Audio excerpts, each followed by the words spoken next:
Hello everyone, সবাইকে অনেক অনেক স্বাগত আমার নতুন আরেকটি ভিডিওতে। সকাল হতে হতেই ছাদে চলে গেছিলাম আমি এবং গোলা দুজনে মিলে। ছাদে আমাদের এখানে একজন আন্টি আছেন, যিনি এরকম সুন্দর সুন্দর গাছ লাগাতে খুবই ভালোবাসেন। আর ওনার হাতে যে গাছই লাগাবেন উনি, সেটাই খুব সুন্দর আর কি ফল দেয়। দেখুন লঙ্কা গাছগুলো কি সুন্দর হয়েছে, লঙ্কাও হয়েছে। আর এই তো সকাল সকাল ছাদ থেকে এসে আমি ব্রেকফাস্ট আর রান্না দুটো একসাথেই বসিয়ে দিয়েছি।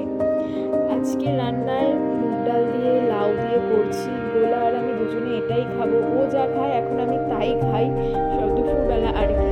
আর সন্ধ্যেবেলা বা রাতের বেলা যেটা হয় সেটা ওর পাপা আসলে পাপার মতো করে তখন বানায়, তখন খাই আর কি। না হলে দুপুরবেলা আমি যেটা খাই সেটাই খাই।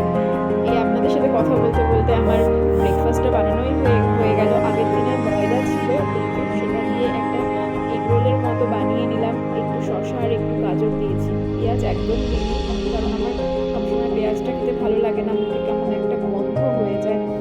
তো সকাল সকাল ব্রেকফাস্টটা বানিয়ে নিলাম।